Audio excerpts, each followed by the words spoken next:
What came first, the chicken or the egg? Some would argue the chicken. I think most argue the egg.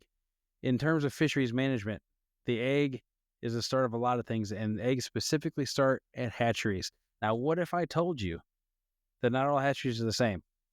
Tonight, we're talking to Noah, who is a expert in the field of hatchery work because he was an employee at one up in Canada. And today, we're going to talk about some interesting things that I bet you didn't know about the way hatcheries work, including some stuff that might be questionable. So stay tuned. Welcome to the Bait Tank, where if it's fishing, we'll talk about it. Whether it's gear, techniques, stories, or the health of our waterways, nothing's off the hook. So grab your rod, sit back, and let's dive in.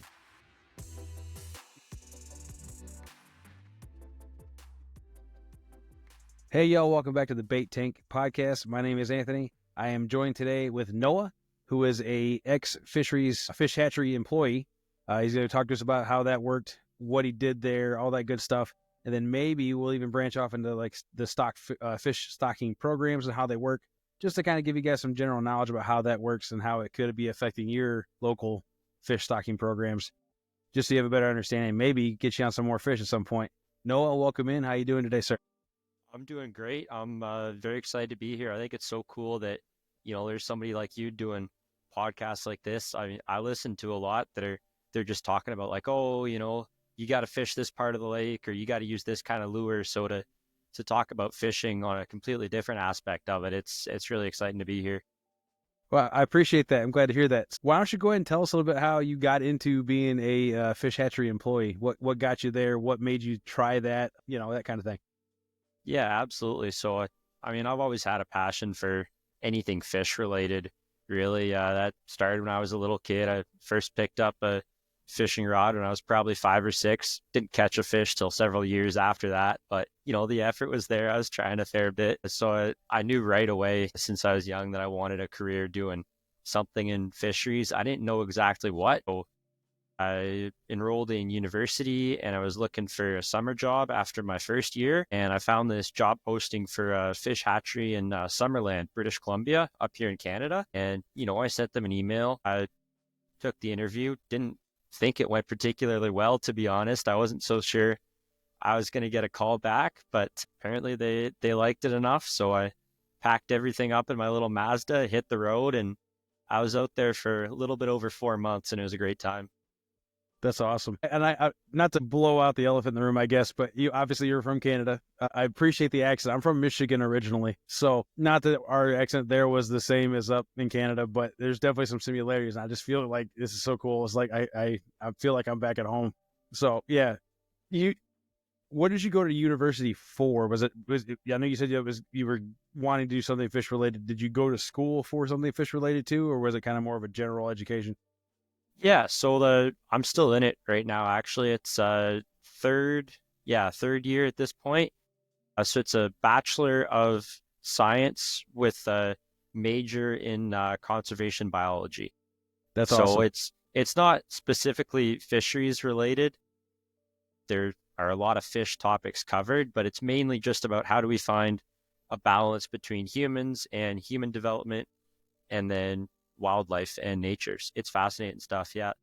Sure. So, if you're allowed to talk about it, because I don't know to what extent you can, obviously, with it being you said it was a federal fishery when you and I talked, or federal hatchery rather. What was the name of that hatchery in particular? And like, was there a certain species of fish you guys messed with, or did they kind of do a little bit of everything? Or Yeah, absolutely. So I didn't want to get into too much detail at the start because it's a little bit complicated to talk about it through Facebook Messenger there. But the hatchery I was working at is technically run by a not-for-profit organization, but they receive all of their funding through mainly the provincial government, but a little bit of the federal government as well. So there's the Summerland Trout Hatchery in Summerland, BC, which is kind of in the interior of BC there. So we're not on the ocean, we're dealing with inland stuff. And it was mostly rainbow trout that we were raising, a couple different strains of rainbow trout, but we had a brook trout program as well. oh, nice. Okay. And when you say strains, for anybody who's not understanding what that is, what can you want to go into what a strain is in particular?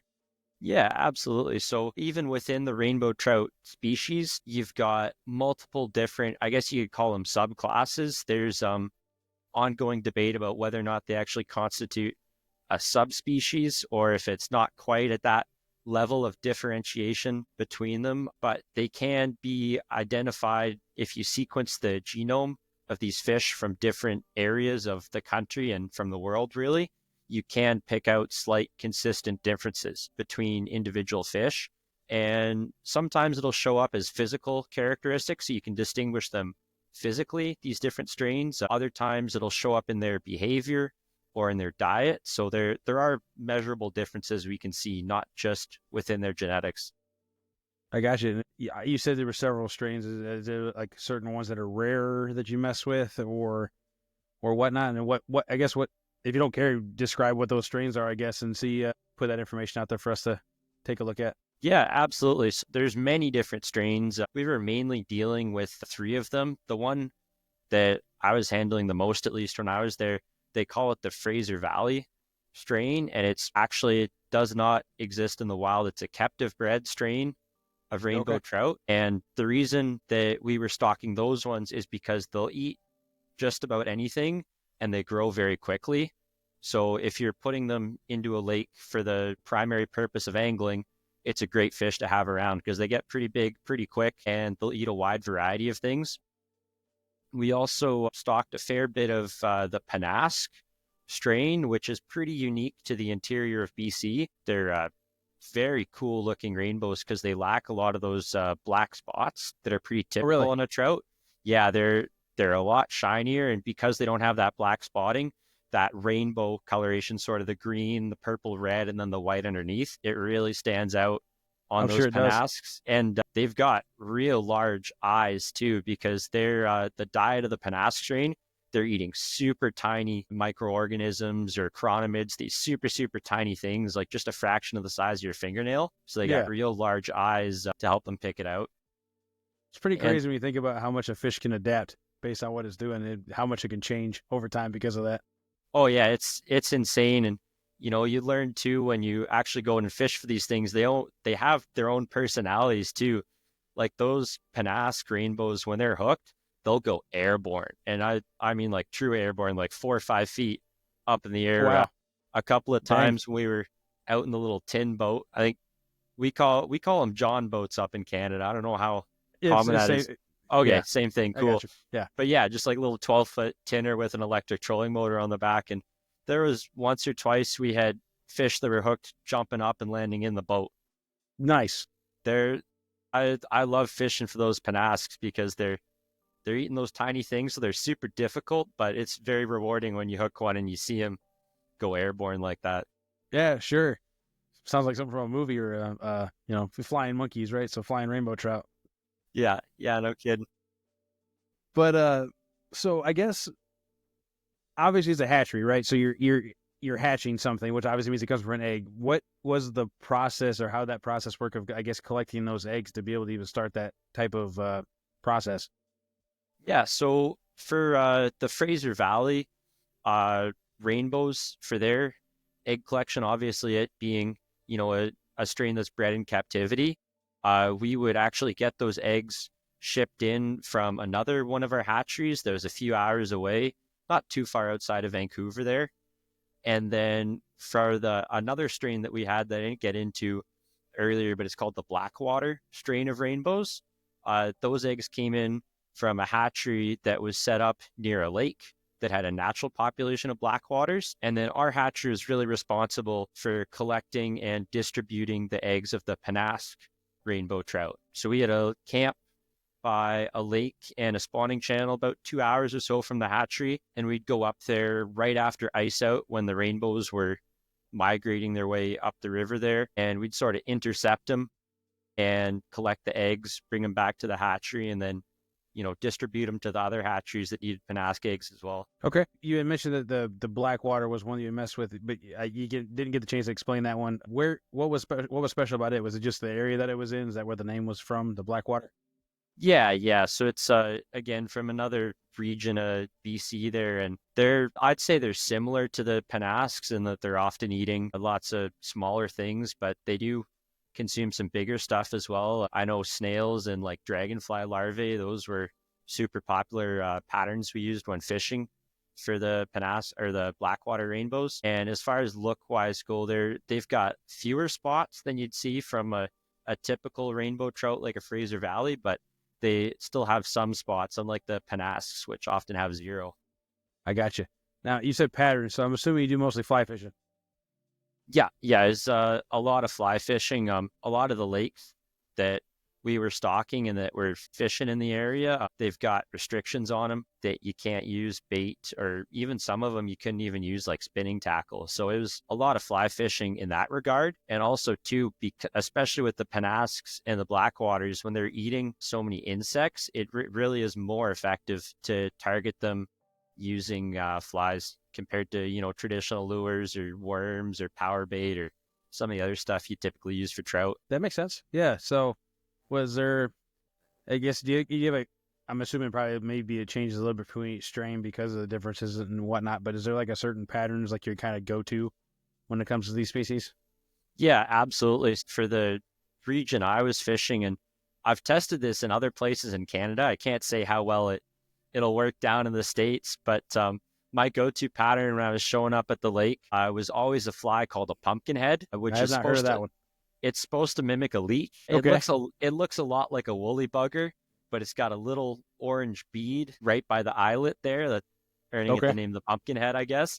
Sure. And just a great all around search pattern because you can suspend it still under an indicator or a float. You can troll it. You can sort of flip it out there and like strip retrieve it on the fly rod, and it mimics a whole bunch of stuff. It could be a leech, could be a minnow, could be a dragonfly or a damselfly nymph. So that was a great search pattern to kind of go and locate where these fish are in the lake. And I'm not sure how big a deal this is in the States, but all the guys up here, they'd carry a throat pump. So A throat pump. yeah, Okay. you'd actually insert this not all the way down the throat, but just into the back of the mouth of the fish. Uh-huh. And you'd take a sample and then put that in a vial, and you could actually see what these fish are feeding on. Huh. So That's you'd go out there in the morning, you'd spend an hour or two using pumpkin heads, and you'd take a couple throat samples and you'd compare them, and you'd be able to pick out a common theme, right? Like sure. today they're feeding on chironomids that are, size, it's like a size 14, it's kind of olive green in color, and then you'd be able to match that in your fly box, and then you'd go to that. And because that's what they're actively feeding on, typically that would be, the best way to go about it. And then, of course, as the day goes on, they switch and they're feeding on something else. You got to go back to the pumpkin head, search around a bit more, take a few more samples. So it's a constant battle trying to keep up with them, but I really enjoyed it. Sure. Well, I have a very limited knowledge of fly fishing, but my understanding, you're trying to literally match the hatch, like you're saying, right? So and the hatches can happen 3 or 4 different species of flies or bugs or whatever a day, like you Yeah. said, and it could very easily change. And it's definitely like an on-off switch. I mean, even watching fishing for bluegill or bass or anything down here in the States, if you see a hatch, there's a very short window when all of a sudden all the action stops. I don't know if it's because they get full. I don't know if it's because they got scared or what, but you see a ton of dead bugs in the water, and then like literally you're not getting any bites. So yeah, I can imagine that being a process. I've never heard of the throat pump though, so that's kind of new Huh. to me. It makes sense though. I mean, if it's not hurting the fish, then no big deal, no harm, no foul. I'm sure some people probably would frown upon it because you're shoving an inanimate object in their face, but fishing's fishing is a tool, right? If you have a tool, you might as well use it. Yeah. I mean, there's no doubt it can't be pleasant for them, I wouldn't think. But a lot of the guys I worked pretty closely with, they were, fisheries biologists with master's degrees or even doctorates, some of them, and none of them had a problem using it. So I'm sure if it was linked to fish mortality in any way, then they'd be a lot more concerned. So Sure. I mean, that would make sense. But yeah, I mean, it's not like you're taking their stomach and pulling it all the way out and then putting it back in or something, no, Like, yeah, it's pretty much just the back of the mouth and that front section of the throat. And yeah, yeah, I never witnessed any fish having adverse effects from it. So That's pretty cool. And like I said, interesting and different. I definitely, I'm still getting used to other little things like it. I saw, it's been a few years since I've discovered this, but the little inflatable needles for worms. Yeah, I've seen I wasn't those. even aware that was a thing. And I was like, that makes total sense. Why did I never think of that? And it's just like, okay, sure. I mean, yeah, I'm poking a hole on a worm, but it's not really any different than putting them on a hook, right? So, in terms of a moral reasoning, I guess it's not that big of a deal, right? So you were saying when he goes to the starting of this process, you collect these eggs, and these are from these camps on these lakes. Now, most of the trout fishing I've done personally has been in rivers. I'm assuming the egg collection process is probably easier on lakes than it is rivers. And is that on purpose, or is that just kind of general practice, or what? So you typically think that because obviously not having to deal with that flowing water would be nice, but the fact is that when those fish swim up those rivers, they're a lot more concentrated and densely packed.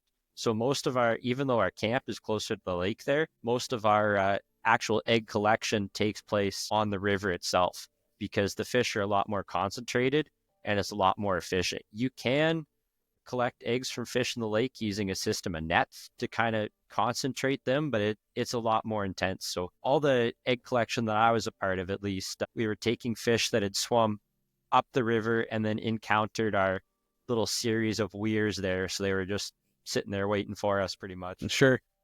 Now, again, you use another word that I know what there are because I'm from Michigan. We had the salmon runs and they had weirs for there, then that Yeah. too, and salmon ladders, all that stuff. Can you explain what a weir is for somebody who probably has no clue what it is?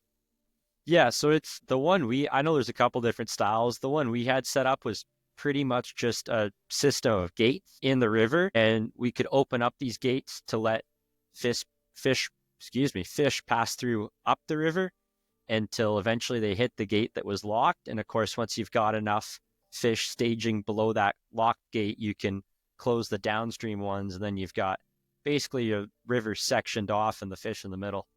I got you. So that not that you're shooting them, but it's almost like shooting fish in a barrel at that point because you just put them all in a barrel, basically. Yeah, pretty much. I mean, it's hard enough trying to get a hold of these fish and collect the eggs from them. But yeah, if we can make it any easier for us, we will.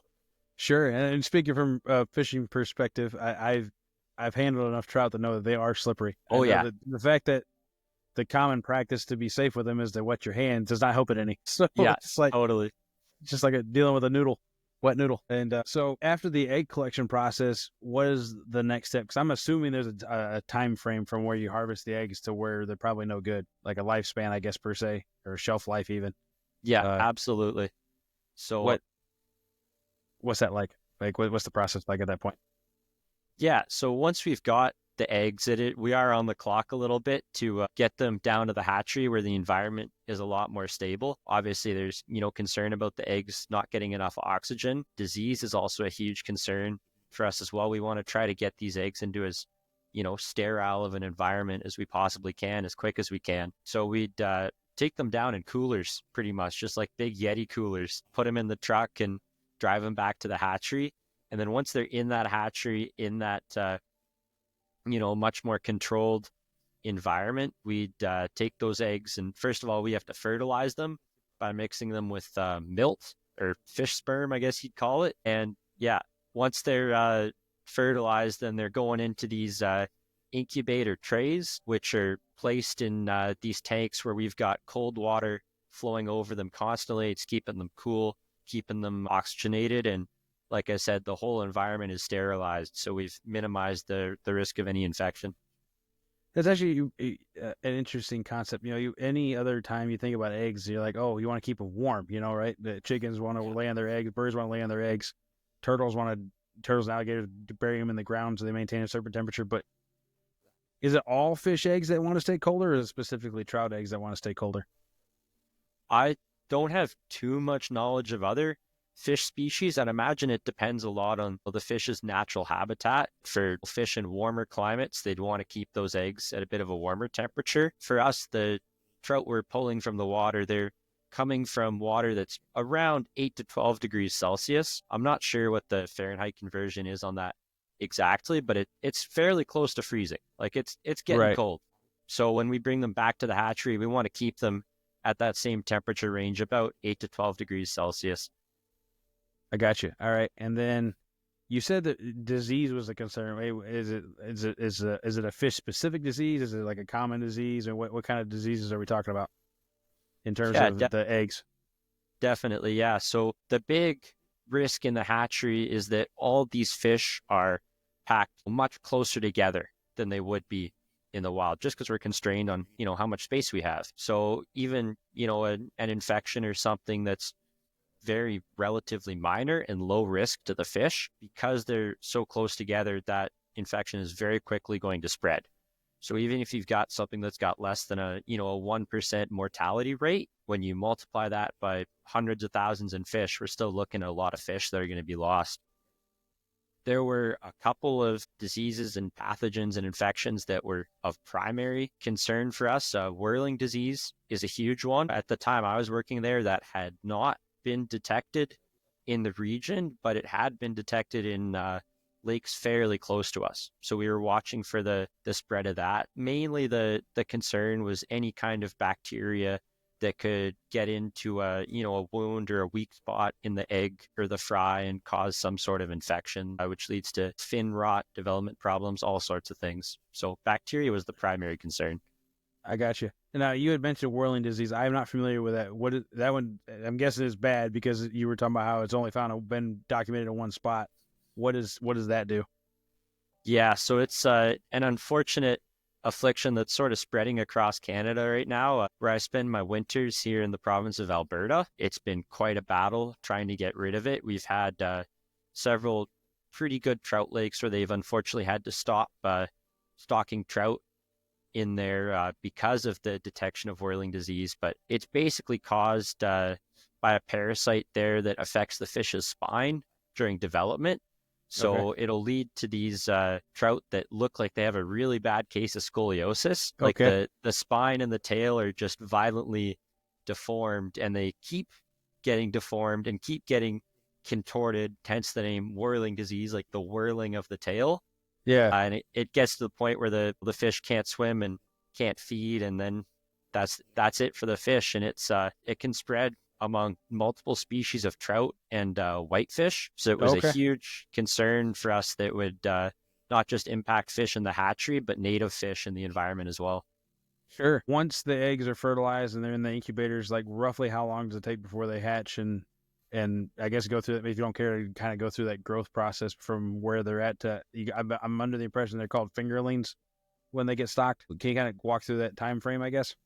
Yeah, absolutely. Again, it's pretty species dependent.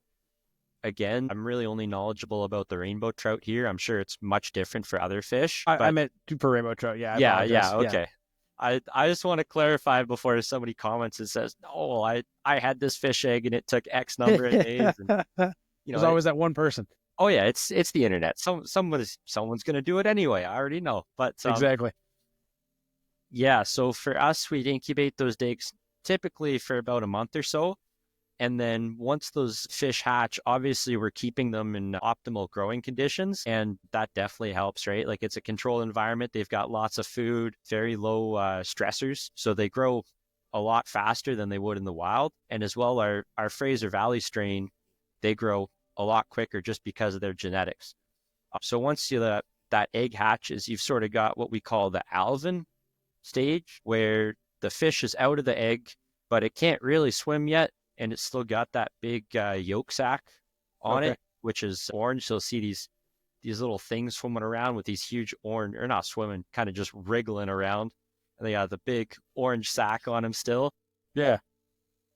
And then yeah, it's not until they've absorbed that yolk fully that they're kind of able to swim on their own. And at that point, we'd call them pinheads, mainly because they're about the same size as a pin, and the head is a lot bigger than the rest of the body. So, it looks like a pin with a head on it. I got you.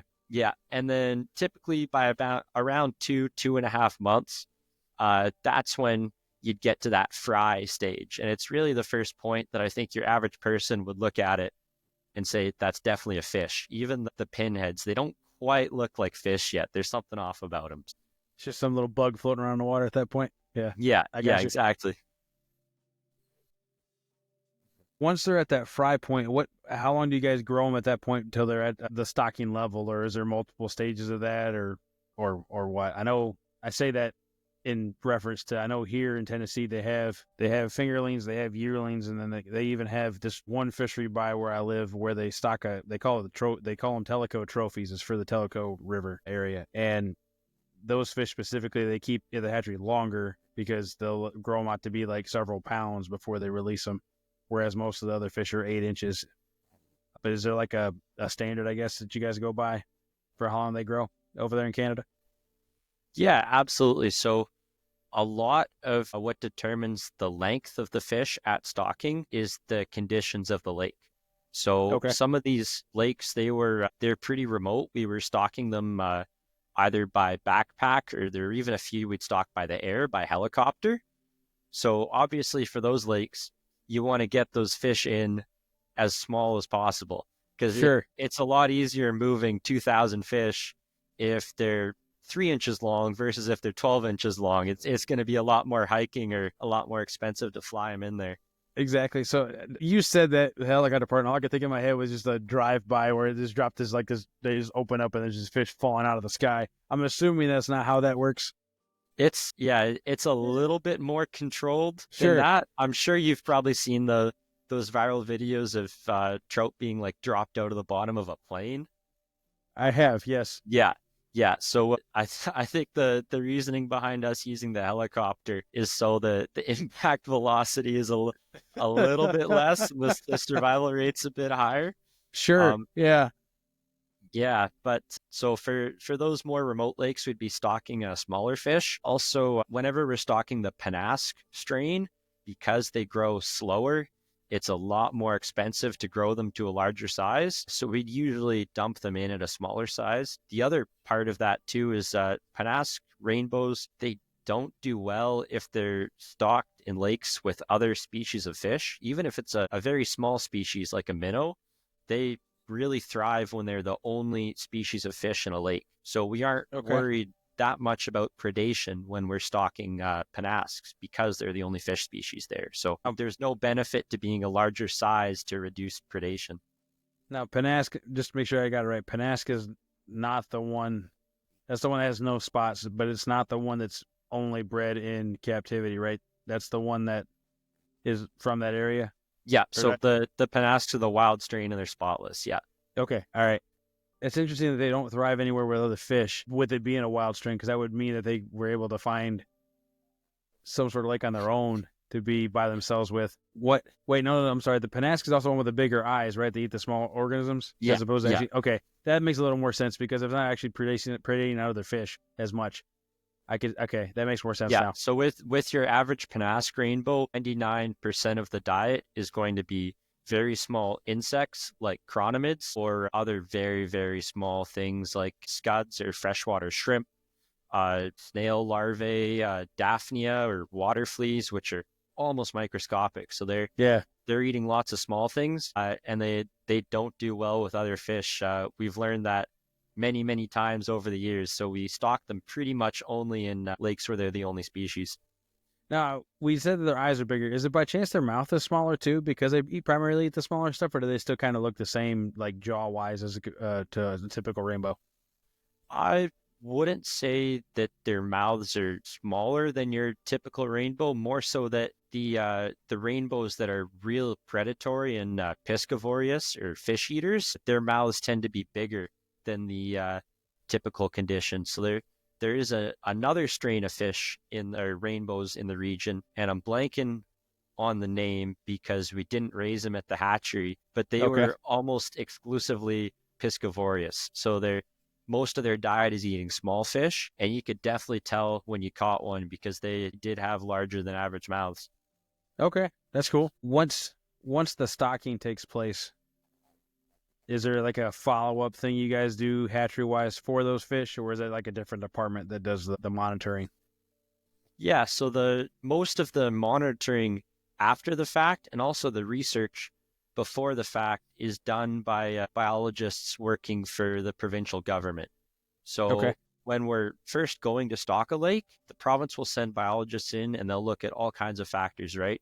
They'll look at the angling pressure, they'll look at the food availability, they'll look at the water temperature, they'll look at, the predation factor, and they'll decide what, first of all, which strain of trout would thrive best in that lake, and second of all, how many of those fish we should stock into that lake. So they'd come to us at the hatchery and say, like Lake X needs, say, 500 black waters this year and then 200 black waters next year, right? Okay. And we'd call that like the fish prescription kind of, because like Gotcha. the doctor's writing the prescription and then we're the pharmacists. It's our job to actually fill that prescription, raise those fish, get them out to that lake, and then the biologists go back to that lake and they'll either say, yes, we got this right, or, no, some errors were made. We got to go back to the drawing board and rethink this one. Sure. You had also mentioned that you guys did a brook trout program as well. Was there something specific about the brook trout you guys messed with there, or were they kind of just typical, like a restocking of the wild variant? Yeah, so the brook trout are actually not native at all to the region Okay. that we were in. Unfortunately, when people first came over there and settled the land, they thought they'd bring some of their trout from home in eastern North America there, and they put in diploid brook trout, which basically means brook trout that are able to spawn. And so they put them in, they spawn, and they proliferated, and now they're all over the place, right? And Okay. it happened far enough back in the past that the ecosystems they've put the brookies into have kind of equalized. They've hit that equilibrium point, but we don't want to make that any worse, right? We don't want to have a new lake run that whole gauntlet again. So most Sure. of all of the brookies that we stocked in the year I was there and going forward, they were haploid, basically meaning that they couldn't spawn. Or Okay. I think they were triploids actually. Sorry, that's my bad. They're triploid fish, yeah, but it still means they couldn't spawn. I got you. Now, I'm assuming the diploid versus triploid is how many of the something to do with the chromosomes. Is Yeah, that where that name comes absolutely. from? Okay. So All right. all the triploid ones means is they just have 3 copies of each chromosome instead of 2, so they can't produce fertile offspring. I Some got you. they can still try, but it'll never work. Sure. Yeah. And with that being said, again, from the Canadian perspective at this point, right? We've been doing, even the discussion that you and I met on was discussing native versus non-native species. Is that, again, as we go more, I guess, the stocking program side of things, is that a problem as much in Canada as it is in the United States, in your opinion? Absolutely, yeah. We've all across the country, we have a huge problem with invasive species, and there's been a lot of debate over how to deal with them. A lot of the invasive species that we have, they were released intentionally many years ago, and they're spreading, or they're new arrivals that have come recently, and they're released unintentionally, and they're spreading. And the impact is the same either way, right? You can only fit so many fish in a lake. So Yeah. whenever you introduce a new species, the existing species are going to suffer in one way or another. So in the United States, I think, and I could be wrong, maybe there's another one I missed, but the ones I hear about all the time in the United States are the northern snakehead and the 4 species of Asian carp. Is there a couple in Canada maybe that I'm assuming those 2 aren't there because of different water conditions and different temperatures and stuff? But what are some of the ones up there that are an issue, and why are they such a problem? Yeah, so I know your listeners aren't going to like this one, but where I was working over there in BC, we had a big problem with invasive largemouth bass.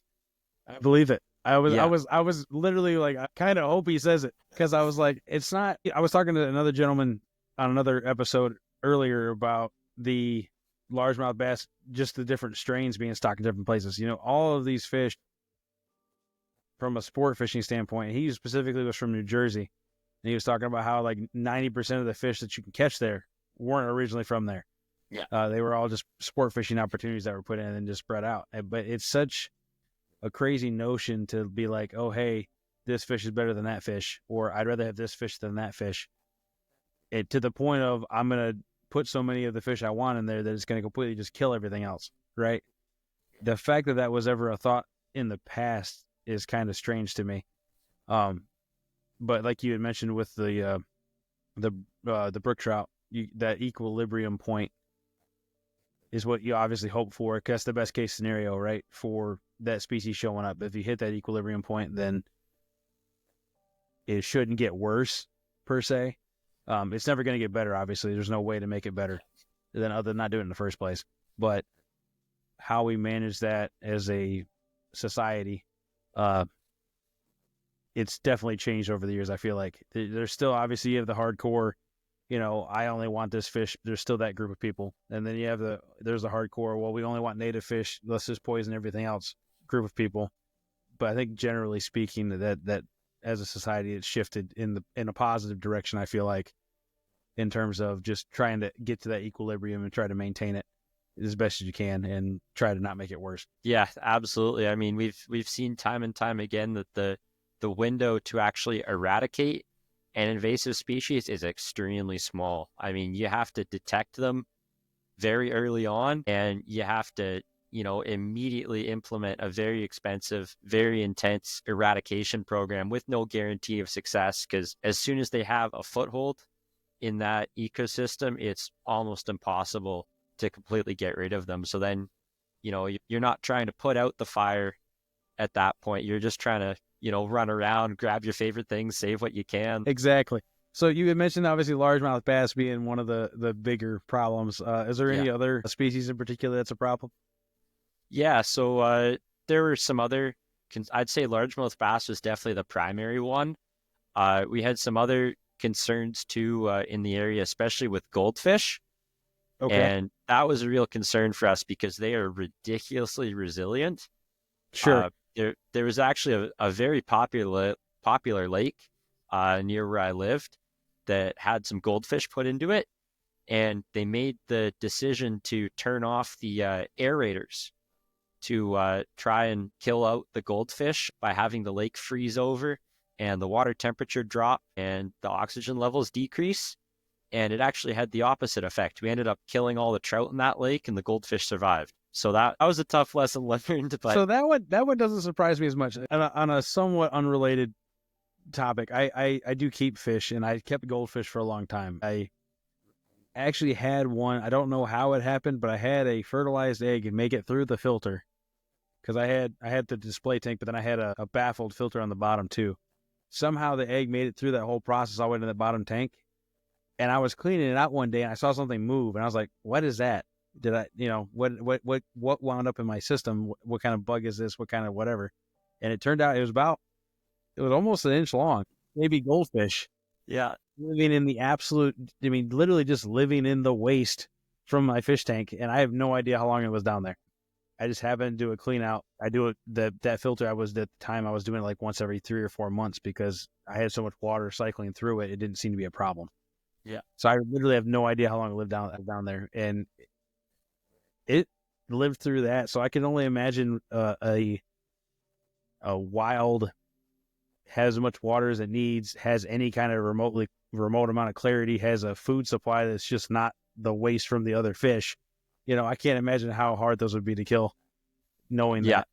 I mean, if you go back far enough in the lineage there, they're fairly closely related to carp, despite the appearance, so I'm sure how hard it is to kill a carp. Those things are indestructible. So can be, yeah. And funny enough, those are actually one of my favorite fish to catch, just because of how hard they fight for their size. And again, yes, I understand that they were invasive at some point. And again, we met on Facebook, obviously. I made that one comment about the species being naturalized, and there was a couple individuals who were not a fan of that, said that was not a biologically correct term. They were going as far as to say they were okay with poisoning the lake, like you were showing the example with the goldfish, and I do think the result would be similar. I do know that, I don't know if I'm ever going to do an episode on this. I don't know if I can make an hour out of it, but there's a disease specifically made for koi. I can't remember what it's called. It's koi something disease, but it literally targets just koi. But then obviously the concern is, even if 20 or 30% survived through that, well, then that next set of whatever is going to be significantly harder to kill. Oh, yeah, Totally. So again, like you said, when there's a point where you can't put out the fire, you're better off just saving what you can, because any other thing could either make it worse, make your loss greater, or add more fuel, and none of those are okay. So that was a perfect reference. I feel like when it comes to that situation of just trying to save what you can. Yeah. So you said goldfish and you said largemouth bass. Is there any more? Yeah, I mean, we had our common carp and our mirror carp too, but again, those had been established there long enough that it was less of a concern for us. There was some potential for further spread, but still less of a concern. I'd definitely say that the bass and the goldfish were the top priorities for us. We had smallmouth too, but they tended not to do quite as well. I'm not sure if it was because of the warmer water temp or because a lot of our lakes are very heavily weeded. I'm not really a smallmouth guy, but they weren't as much of a concern as the largemouth. I got you. And I would argue that, well, I say argue. I'm not a biologist. I'm not an expert at all, right? Didn't go to school for this. It's just something I always find interesting. But I would say from a general perspective, it's probably widely accepted that smallmouth are not as aggressive as largemouth. So, I mean, I Yeah, could see that I'm sure that's part of it too.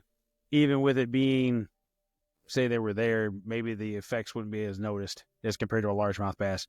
And another thing too, northern strain versus Florida strain of largemouth. Everybody's down here anyway stocks the Florida strain because it gets bigger faster. It doesn't tolerate the cold weather as much. But the northern strain that was commonly found where I'm from in Michigan, that thing was super aggressive. It felt like you were fighting a 10-pound bass from Tennessee when you're catching a 3 or 4 pound bass up in Michigan, just because there's so much of a difference in the aggressiveness of it.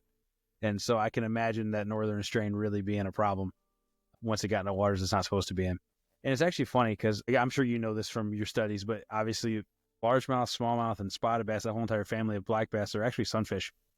Yeah. Really, they're more related to a bluegill than they are a true bass, which is kind of funny, I feel like. I always found it amusing. But when it comes to the stocking programs, obviously you said you had the biologists go in, they kind of, like you said, write the prescriptions, you guys being the pharmacist filling it out. Did you guys have any kind of input in terms of whether you could adjust what they were saying to stock or not stock?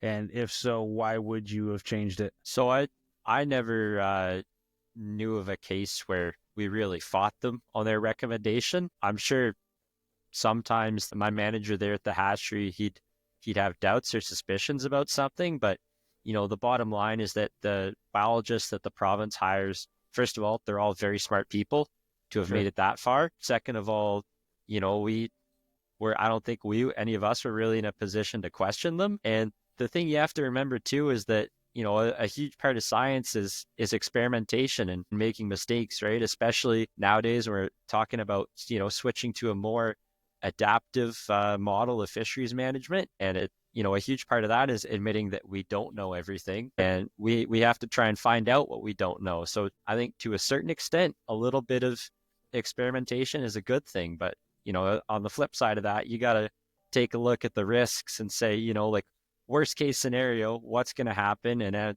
am I willing to deal with that worst case scenario and clean up the mess? No, So I got you. there's definitely a lot of thought that goes into it. Sure. So again, back to the hatchery part, you were talking about the diseases and whatnot that could occur on that. Did you ever have a case where I've heard of cases before where they lost like the whole entire hatchery worth of fish, like the whole thing got shut down because did you ever have any kind of catastrophe like that while you were working there? No, not at our hatchery. Awesome. My manager and supervisors, they ran a pretty tight ship. They were all veterans of the fisheries industry, right? They'd seen a lot, and of course, you hear stories about people screwing up, but whenever you hear the story, it's always somebody else screwing up somewhere else. Yeah. I don't know if anybody ever made a big whoops like that, but yeah, the worst thing we had were a few people not shoulder checking when they were backing up. That was about as bad as it got. I got you. Well, then that's Yeah. good. That's good. That's not a bad thing for sure. In terms of, like, obviously you talk about you gather the eggs. That's you guys physically gathering the eggs and taking them to the hatchery and whatnot. While you were there, were there any kind of like technological advances in terms of the equipment, or maybe some new experimental something you guys messed with to help that process stay steady or more stable? So the actual like fish, the egg collection and the fish like egg fertilization and the fish rearing, it's all pretty standard procedure. It's been well established over the past couple decades that this is the most efficient and the safest way to do this. I know I have read some articles recently in some different journals about people trying some fringe stuff, but it's pretty hard to break the status quo, especially when the status quo is working. I think Sure. Yeah, there's definitely an attitude of if it ain't broke, don't fix it I understand that. in the fish hatchery circle. And yeah, you can totally see where they're coming from with that. There was another hatchery that was being run by the same. It's the Freshwater Fisheries Society of BC. That's sort Okay. of the not for profit that runs the fish hatcheries on behalf of the provincial government. So there was another hatchery that they ran in BC there, and they were experimenting with a burbot stocking program. I know people in the States will call them like cusk or eel pout, I'm about to all say I've heard kinds all of kinds of things. names, but I in Michigan they were burbot. Everybody called them Yeah, burbot in Michigan too. So yeah. yeah, I get it. So I And know sometimes guys up here will call them lawyers because they got that thick slime on them, but I have heard that before too. But yes, it took me a long time to understand that one because I was always afraid to ask him like, why are they calling him a lawyer? But no, I get it, and it's funny. So did that program ever succeed, or is it still an experimentation? I haven't heard much since I left. Actually, I know when I joined, it was like just in the first stages. I think they were raising somewhere between 50 and 100 burbot as like a trial, I guess you'd call it, just like a proof of Sure. concept. Which when you're talking about these fish hatcheries, we're raising over 1 million fish a year in each hatchery. So That's a lot of 50 to fish. 100 is a pretty small trial, but Yeah, I love catching burbot, so I sure hope they're having some success with it. I have never caught one. It's a bucket list species for me. But where I was at in Michigan, there was only one lake that had them, and the only people that caught them with any kind of consistency was somebody with a boat. And that lake, I think it was like 120 feet deep in the middle or something like that. They're like really cold water, Yeah, seems like, and they're definitely on the bottom. So definitely. for those who don't know, a burbot is a relative. It's a freshwater relative of the cod, and supposedly they're called poor man's lobster is another nickname for them too. Supposedly they're really delicious. But I have, like I said, I've never had one, so I wouldn't know. How about you? Have you had one? Have you ate Oh one? yeah, it's again where I'm living in the winter here in Alberta, burbot fishing is a pretty big deal because a lot of our lakes are shallow, so the Mm-hmm. burbot have to be shallow. So you don't need 150 feet of line to Sure. get to them, and yeah, they're pretty tasty. They got a tenderness to them that's very different from other whitefish like walleye or perch that are kind of flaky. That the Yeah, burbot's very tender. So I got you. Speaking of walleye and perch and like that, are there hatcheries up there that do those kind of stockings too? I know the walleye especially is a pretty common stocking thing here in the States, in yeah, certain states at so least anyway. yeah. It's our fish are pretty much split in half by the Rocky Mountains. You don't get a whole lot of a crossover over Okay. top. So on the east side of the Rockies, so like Alberta, Saskatchewan, Manitoba, Ontario, massive walleye fishing. I mean, that's like the number one sport fish for most of Canada is the walleye. But Okay. as soon as you go over those Rockies into British Columbia, it's pretty hard to find walleye. There's a few native populations of walleye up north in the northern part of BC. There's actually some invasive walleye in a few rivers in southern BC. Similar thing with the perch. Not a whole lot of perch in BC aside from the invasive ones. Okay. It's just a weird concept to hear, but I mean, it makes sense. If they're not from there, they're not from there, right? I mean, it's generally a frowned upon term. Usually has a very negative connotation with it, right? But in reality, if it wasn't there to start with, it's automatically invasive. What makes it dangerous is whether or not they have a major negative impact, right? Yeah. So it's just really interesting to hear. The more I talk to people, the more that the invasive comes out for a lesser problematic species, right? And so it's just kind of interesting. But is there anything else that maybe you learned or dealt with in the hatchery?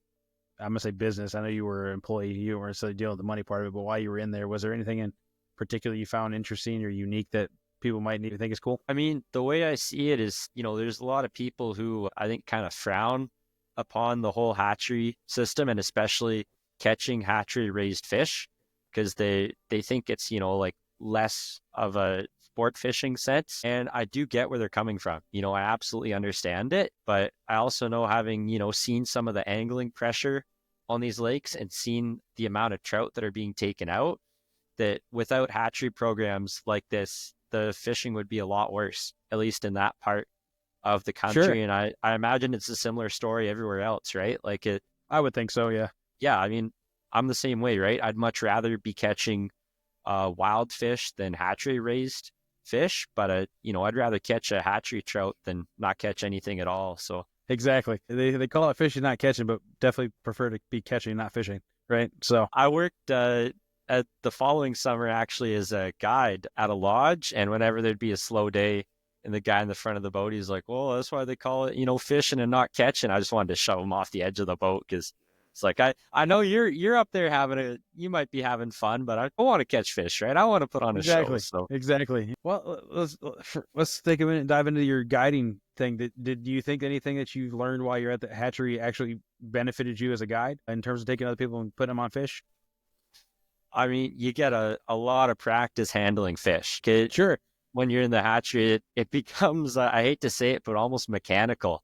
It's like Okay. you're a machine, right? You're repeating the same process. You're grabbing the fish in the same place. You're handling the same way, just trying to process as many fish as humanly possible. Yeah. So definitely, when the guiding work I did was over in Ontario, so it was Okay. totally different style of fishing, totally different species of fish, but still, being able to handle those fish, especially when you get on a hot bite and you've got three guys in the front of the boat who want their fish, netted, unhooked, hooks rebaited, back in the water. It prepares you for something like that, I think. I can imagine. I can imagine for sure. Yeah. So you said it was different. You said it was Ontario, which means you were on the east side of the Rockies. So were you doing more walleye Yeah, guiding, I guess, at that point? walleye, Okay. pike, smallmouth bass. That was the bread and butter over there. So Gotcha. it was a totally different experience, but just as enjoyable. And I'll be going back to that guiding job in a few months now, and I'm really looking forward to it. That's awesome. Well, if somebody wanted to reach out to you to get more information about you working at the hatchery, or wanted to maybe book a trip with you on a guided fishing trip, where would they need to go? Yeah, I guess Instagram would be the best place. I got my account there, River City Fishing. The lodge I'm working for there, we're pretty much fully booked for the summer at this point. Oh, wow. Obviously, yeah, going down the line, there may be openings, and I I love it. Like I love the customer service side of things. I love the fishing side of things. So as much as I enjoyed the work in the hatchery there, I think I'll be doing this guiding gig for the foreseeable future. Sure. I've often joked with my wife that if I ever was actually any good at fishing, I'd become a guide too, just so I could be on the water more. Uh, whether or not I ever actually could, well, at the time will tell, I guess. But yeah, no, that's cool.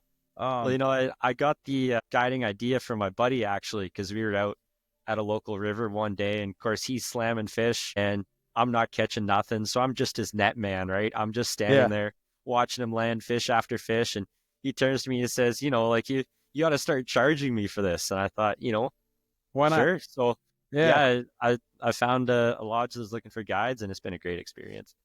That's awesome. Well, I appreciate you coming on the show tonight. I definitely appreciate the camaraderie, the difference, the perspective, I guess, from the fish hatchery perspective. You can tour them here in the United States, but all you really see is, oh, hey, it's a tank with eggs, or oh, hey, it's a tank with fish they're getting ready to stock, or oh, hey, they just went and stocked, so it's all empty right now. You don't really know anything or learn anything unless you can talk to somebody that works there. So I appreciate it very much, and I'm sure people out in the audience appreciate it as well. I will have Noah's link in the description for you guys if you want to check out his Instagram or anything like that. If you do want to book with the trip, it sounds like you have to go a couple years in advance, but if it's something you're interested in, please feel free to hit him up. Noah, again, thank you for coming on tonight.